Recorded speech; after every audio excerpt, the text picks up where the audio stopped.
마태복음서 16장. 바리새파 사람들과 사두개파 사람들이 와서 예수를 시험하느라고 하늘로부터 내리는 표징을 자기들에게 보여달라고 요청하였다. 예수께서 그들에게 말씀하셨다. 너희는 저녁 때에는 하늘이 붉은 것을 보니 내일은 날씨가 맑겠구나 하고, 아침에는 하늘이 붉고 흐린 것을 보니 오늘은 날씨가 곱겠구나 한다. 너희는 하늘의 징조는 분별할 줄 알면서 시대의 징조들은 분별하지 못하느냐. 악하고 음란한 세대가 표징을 요구하지만 이 세대는 요나의 표징밖에는 아무 표징도 받지 못할 것이다. 그리고 나서 예수께서는 그들을 남겨두고 떠나가셨다. 제자들이 건너편에 이르렀는데 그들은 빵을 가져오는 것을 잊었다. 예수께서 그들에게 말씀하셨다. 너희는 바리새파 사람들과 사두개파 사람들의 누룩을 주의하고 경계하여라. 그들은 서로 수군거리며 말하였다. 우리가 빵을 가져오지 않았구나. 예수께서 이것을 아시고 말씀하셨다. 믿음이 적은 사람들아, 어찌하여 너희는 빵이 없다는 것을 두고 서로 수군거리느냐. 너희는 아직도 깨닫지 못하느냐. 5,000명이 먹은 급빵 5개를 기억하지 못하느냐. 부스러기를 몇 광줄이나 거두었더냐. 또한 4,000명이 먹은 급빵 7개를 기억하지 못하느냐. 부스러기를 몇 광줄이나 거두었더냐. 내가 빵을 두고 너희에게 말한 것이 아님을 너희는 어찌하여 깨닫지 못하느냐. 바리새파 사람들과 사두개파 사람들의 누룩을 경계하여라. 그제서야 그들은 빵의 누룩이 아니라 바리새파 사람들과 사두개파 사람들의 가르침을 경계하라고 하시는 말씀인 줄을 깨달았다. 예수께서 빌립보의 가이사랴 지방에 이르러서 제자들에게 물으셨다. 사람들이 인자를 누구라고 하느냐? 제자들이 대답하였다.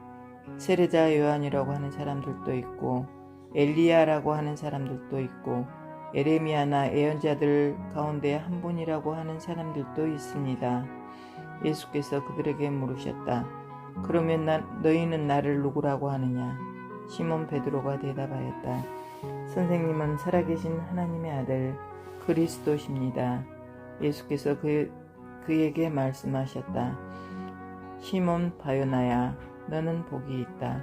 너에게 이것을 알려주신 분은 사람이 아니라 하늘에 계신 나의 아버지시다. 나도 너에게 말한다. 너는 베드로다. 나는 이 반석 위에다가 내 교회를 세우겠다. 죽음의 문들이 그것을 이기지 못할 것이다. 내가 너에게 하늘나라의 열쇠를 주겠다. 네가 무엇이든지 땅에서 매면 하늘에서도 매일 것이요 땅에서 풀면 하늘에서도 풀릴 것이다.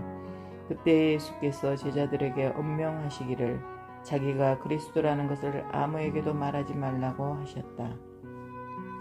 그때부터 예수께서는 자기가 반드시 예루살렘에 올라가야 하며 장로들과 대제사장들과 율법학자들에게 많은 고난을 받고 죽임을 당해야 하며 사흘째 되는 날에 살아나야 한다는 것을 제자들에게 밝히기 시작하셨다. 이에 베드로가 예수를 따로 붙들고 주님, 안 됩니다. 절대로 이런 일이 주님께 일어나서는 안 됩니다. 하고 말하면서 예수께 대들었다. 그러나 예수께서는 돌아서서 베드로에게 말씀하셨다. 사탄아, 내 뒤로 물러가라. 너는 나에게 걸림돌이다. 너는 하나님의 일을 생각하지 않고 사람의 일만 생각하는구나. 그때 예수께서는 제자들에게 말씀하셨다. 누구든지 나를 따라오려거든 자기를 부인하고 제 십자가를 지고 나를 따라오너라. 누구든지 자기 목숨을 구하고자 하는 자는 사람은 잃을 것이요 나 때문에 자기 목숨을 잃는 사람은 찾을 것이다. 사람이 온 세상을 얻고도 제 목숨을 잃으면 무슨 이득이 있겠느냐. 또 사람이 제 목숨을 되찾는 대가로 무엇을 내놓겠느냐. 인자가 자기 아버지의 영광에 쌓여 자기 천사들을 거느리고 올 터인데 그때에 그는 각 사람에게 그 행실대로 갚아줄 것이다. 내가 진정으로 너희에게 말한다. 여기에 서 있는 사람들 가운데는 죽음을 맛보지 않고 살아서 인자가 자기 왕권을 차지하고 오는 것을 볼 사람들도 있다. 17장. 그리고 엿새 뒤에 예수께서는 베드로와 야고보와 그의 동생 요한을 따로 데리고서 높은 산에 올라가셨다. 그런데 그들이 보는 앞에서 그의 모습이 변하였다. 그의 얼굴은 해와 같이 빛나고 옷은 빛과 같이 희게 되었다. 그리고 모세와 엘리야가 그들에게 나타나더니 예수와 더불어 말을 나누었다. 그때 베드로가 예수께 말하였다. 선생님, 우리가 여기에 있는 것이 좋습니다. 원하시면 제가 여기에다가 초막을 셋 지어서 하나에는 선생님을, 하나에는 모세를, 하나에는 엘리야를 모시도록 하겠습니다. 베드로가 아직도 말을 하고 있는데 갑자기 빛나는 구름이 그들을 뒤덮었다. 그리고 구름 속에서 이는 내 사랑하는 아들이다. 나는 그를 좋아한다. 너희는 그의 말을 들어라 하는 소리가 들려왔다. 제자들은 이 말을 듣고서 얼굴을 땅에 대고 엎드렸으며 몹시 두려워하였다. 예수께서 가까이 오셔서 그들에게 손을 대시고 말씀하셨다. 일어나거라. 두려워하지 말아라. 그들이 눈을 들어서 보니 예수밖에는 아무도 없었다. 그들이 산에서 내려올 때에 예수께서 그들에게 명하셨다. 인자가 죽은 사람들 가운데서 살아날 때까지는 그 광경을 아무에게도 말하지 말아라. 제자들이 예수께 물었다. 그런데 율법학자들은 어찌하여 엘리야가 먼저 와야 한다고 합니까? 예수께서 대답하셨다. 확실히 엘리야가 와서 모든 것을 회복시킬 것이다. 내가 너희에게 말한다. 엘리야는 이미 왔다. 그러나 사람들이 그를 알지 못하고 그를 함부로 대하였다. 인자도 이와 같이 그들에게 고난을 받을 것이다. 그제서야 비로소 제자들은 예수께서 세례자 요한을 두고 하신 말씀인 줄을 깨달았다. 그들이 무리에게 오니 한 사람이 예수께 다가와서 무릎을 꿇고 말하였다. 주님, 내 아들을 불쌍히 여겨주십시오. 간질병으로 몹시 고통받고 있습니다. 자주 불 속에 빠지기도 하고 물 속에 빠지기도 합니다. 그래서 아이를 선생님의 제자들에게 데리고 왔으나 그들은 고치지 못하였습니다. 예수께서 말씀하셨다. 아, 믿음이 없고 삐뚤어진 세대여, 내가 언제까지 너희와 같이 있어야 하겠느냐? 내가 언제까지 너희에게 참아야 하겠느냐? 아이를 내게 데려오너라. 그리고 예수께서 귀신을 꾸짖으셨다. 그러자 귀신이 아이에게서 나가고 아이는 그 순간에 나았다. 그때 제자들이 따로 예수께 다가가서 물었다. 우리는 어찌하여 귀신을 쫓아내지 못했습니까? 예수께서 그들에게 대답하셨다. 너희의 믿음이 적기 때문이다. 내가 진정으로 너희에게 말한다. 너희에게 겨자씨 하늘만한 믿음이라도 있으면 이 산들어 여기에서 저기로 옮겨가라 하면 그대로 될 것이요 너희가 못할 일이 없을 것이다. 없음. 제자들이 갈릴리에 모여 있을 때에 예수께서 그들에게 말씀하셨다. 인자가 곧 사람들의 손에 넘어갈 것이다. 사람들은 그를 죽일 것이다. 그런데 그는 사흘째 되는 날에 살아날 것이다. 그렇게 말씀하시니 그들은 몹시 슬퍼하였다. 그들이 가버나움에 이르렀을 때 성전세를 거두어 드리는 사람들이 베드로에게 다가와서 물었다. 여러분의 선생은 성전세를 바치지 않습니까? 베드로가 대답하였다. 바칩니다. 베드로가 집에 들어가니 예수께서 먼저 말씀을 꺼내셨다. 시몬아, 네 생각은 어떠냐? 세상 임금들이 관세나 주민세를 누구한테서 받아들이느냐? 자기 자녀한테서냐 아니면 남들한테서냐? 베드로가 대답하였다. 남들한테서입니다. 예수께서 다시 그에게 말씀하셨다. 그러면 자녀들은 면제받는다. 그러나 우리가 그들을 걸려 넘어지지 않도록 해야 하니 네가 바다로 가서 낚시를 던져 맨 먼저 올라오는 고기를 잡아서 그 입을 벌려 보아라. 그러면 은전 한 입이 그 속에 있을 것이다. 그것을 가져다가 나와 네 몫으로 그들에게 내어라. 18장. 그때 제자들이 예수께 다가와서 물었다. 하늘나라에서는 누가 가장 큰 사람입니까? 예수께서 어린이 하나를 곁으로 불러서 그들 가운데 세우시고 말씀하셨다. 내가 진정으로 너희에게 말한다. 너희가 돌이켜서 어린아이들과 같이 되지 않으면 절대로 하늘나라에 들어가지 못할 것이다.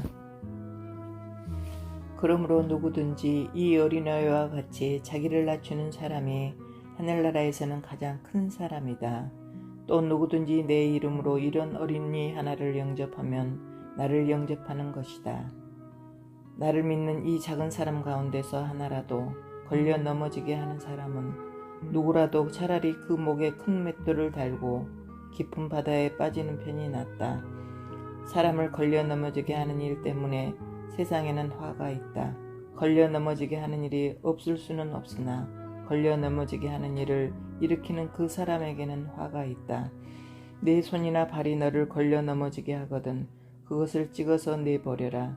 내가 두 손과 두 발을 가지고 영원한 불 속에 들어가는 것보다는 차라리 손이나 발 없는 채로 생명에 들어가는 편이 낫다. 또 네 눈이 너를 걸려 넘어지게 하거든 떼어버려라. 네가 두 눈을 가지고 불붙는 지옥에 들어가는 것보다는 차라리 한 눈으로 생명에 들어가는 편이 낫다. 너희는 이 작은 사람들 가운데서 한 사람이라도 업신여기지 않도록 조심하여라. 내가 너희에게 말한다. 하늘에서 그들의 천사들이 하늘에 계신 내 아버지의 얼굴을 늘 보고 있다. 없음. 너희는 어떻게 생각하느냐? 어떤 사람에게 양 100마리가 있는데 그 가운데 한 마리가 길을 잃었다고 하면 그는 99마리를 산에다 남겨두고 길을 잃은 그 양을 찾아 나서지 않겠느냐? 내가 너희에게 말한다. 그가 그 양을 찾으면 길을 잃지 않은 99마리 양보다 오히려 그 한 마리 양을 두고 더 기뻐할 것이다. 이와 같이 이 작은 사람들 가운데서 하나라도 망하는 것은 하늘에 계신 너희 아버지의 뜻이 아니다. 네 형제가 너에게 죄를 짓거든 가서 단둘이 있는 자리에서 그에게 충고하여라. 그가 너의 말을 들으면 너는 그 형제를 얻은 것이다. 그러나 듣지 않거든 한두 사람을 더 데리고 가거라. 그가 하는 모든 말을 두세 증인의 입을 빌어서 확정 지으려는 것이다. 그러나 그 형제가 그들의 말도 듣지 않거든 교회의 말하여라. 교회의 말조차 듣지 않거든 그를 이방 사람이나 세례와 같이 여겨라. 내가 진정으로 너희에게 말한다. 무엇이든지 너희가 땅에서 매는 것은 하늘에서도 매일 것이요 땅에서 푸는 것은 하늘에서도 풀릴 것이다. 내가 진정으로 거듭 너희에게 말한다. 땅에서 너희 가운데 두 사람이 합심하여 무슨 일이든지 구하면 하늘에 계신 내 아버지께서 그들에게 이루어 주실 것이다. 두세 사람이 내 이름으로 모여있는 자리 거기에 내가 그들 가운데에 있다. 그때 베드로가 예수께 다가와서 말하였다. 주님, 내 형제가 나에게 자꾸 죄를 지으면 내가 몇 번이나 용서하여 줘야 합니까? 7번까지 하여야 합니까? 예수께서 대답하셨다. 7번만 아니라 70번을 7번이라도 하여야 한다. 그러므로 하늘나라는 마치 자기 종들과 셈을 기다리려고 하는 어떤 왕과 같다. 왕이 셈을 가리기 시작하니 10달란트 빚진 종 하나가 왕 앞에 끌려왔다. 그런데 그는 빚을 갚을 돈이 없으므로 주인은 그 종에게 자신과 그 아내와 자녀들과 그 밖에 그가 가진 것을 모두 팔아서 갚으라고 명령하였다. 그랬더니 종이 그 앞에 무릎을 꿇고 참아주십시오. 다 갚겠습니다 하고 애원하였다. 주인은 그 종을 가엾게 여겨서 그를 놓아주고 빚을 없애주었다. 그러나 그 종은 나가서 자기에게 100데나리온 빚진 동료 하나를 만나자 붙들어서 멱살을 잡고 말하기를 내게 빚진 것을 갚아라 하였다. 그 동료는 엎드려 간청하였다. 참아주게 내가 갚겠네. 그러나 그는 들어주려 하지 않고 가서 그 동료를 감옥에 집어넣고 빚진 돈을 갚을 때까지 같이 있게 하였다. 다른 종들이 이 광경을 보고 매우 딱하게 여겨서 가서 주인에게 그 일을 다 일렀다. 그러자 주인이 그 종을 불러다 놓고 말하였다. 이 악한 종아, 네가 예언하여 하기에 나는 너에게 그 빚을 다 없애주었다. 내가 너를 불쌍히 여긴 것처럼 너도 내 동료를 불쌍히 여겨야 할 것이 아니냐. 주인이 노하여 그를 형무소 관리에 넘겨주고 빚진 것을 다 갚을 때까지 가둬두게 하였다. 너희가 각각 진심으로 자기 형제 자매를 용서해 주지 않으면 나의 하늘 아버지께서도 너희에게 구원받지 하실 것이다. 19장. 예수께서 이 말씀을 마치시고 갈릴리를 떠나서 요단강 건너편 유대 지방으로 가셨다. 많은 무리가 예수를 따라왔다. 예수께서는 거기서 그들을 고쳐주셨다. 바리새파 사람들이 예수께 다가와서 그를 시험하려고 물었다. 무엇이든지 이유만 있으면 남편이 아내를 버려도 됩니까? 예수께서 대답하셨다. 사람을 창조하신 분이 처음부터 그들을 남자와 여자로 지으셨다는 것과 그리고 그가 말씀하시기를 그러므로 남자는 아버지와 어머니를 떠나서 자기 아내와 합하여서 둘이 한 몸이 될 것이다 하신 것을 너희는 아직 읽어보지 못하였느냐? 그러므로 그들은 이제 둘이 아니라 한 몸이다. 하나님이 짝지어 주신 것을 사람이 갈라놓아서는 안 된다. 그들이 예수께 말하였다. 그러면 어찌하여 모세는 이혼 증서를 써주고 아내를 버리라고 명령하였습니까? 예수께서 대답하셨다. 모세는 너희의 마음이 완악하기 때문에 아내를 버리는 것을 허락하여 준 것이지 본래부터 그랬던 것은 아니다. 내가 너희에게 말한다. 음행한 까닭이 아닌데도 아내를 버리고 다른 여자에게 장가드는 사람은 누구나 간음하는 것이다. 제자들이 예수께 말하였다. 남편과 아내 사이가 그러하다면 차라리 장가들지 않는 것이 좋겠습니다. 예수께서 그들에게 말씀하셨다. 누구나 다 이 말을 받아들이지는 못한다. 다만 타고난 사람들만이 받아들인다. 모태로부터 그렇게 타고난 고자도 있고 사람이 고자로 만들어서 된 고자도 있고 또 하늘나라 때문에 스스로 고자가 된 사람도 있다. 이 말을 받아들일 수 있는 사람은 받아들여라. 그때 사람들이 예수께 어린이들을 데리고 와서 손을 얹어서 기도하여 주시기를 바랐다. 그런데 제자들이 그들을 꾸짖었다. 그러나 예수께서 말씀하셨다. 어린이들이 내게 오는 것을 허락하고 막지 말아라. 하늘나라는 이런 어린이들의 것이다. 그리고 그들에게 손을 얹어주시고 거기에서 떠나셨다. 그런데 한 사람이 예수께 다가와서 물었다. 선생님, 내가 영원한 생명을 얻으려면 무슨 선한 일을 해야 합니까? 예수께서 그에게 말씀하셨다. 어찌하여 너는 나에게 선한 일을 묻느냐? 선한 분은 한 분이다. 네가 생명에 들어가기를 원하면 계명들을 지켜라. 그가 예수께 물었다. 어느 계명을 지켜야 합니까? 예수께서 대답하셨다. 살인하지 말아라. 간음하지 말아라. 도둑질하지 말아라. 거짓 증언을 하지 말아라. 아버지 어머니를 공경하여라. 그리고 내 이웃을 내 몸과 같이 사랑하여라. 그 젊은이가 예수께 말하였다. 나는 이 모든 것을 다 지켰습니다. 아직도 무엇이 부족합니까? 예수께서 그에게 말씀하셨다. 네가 완전한 사람이 되려고 하면 가서 네 소유를 팔아서 가난한 사람들에게 주어라.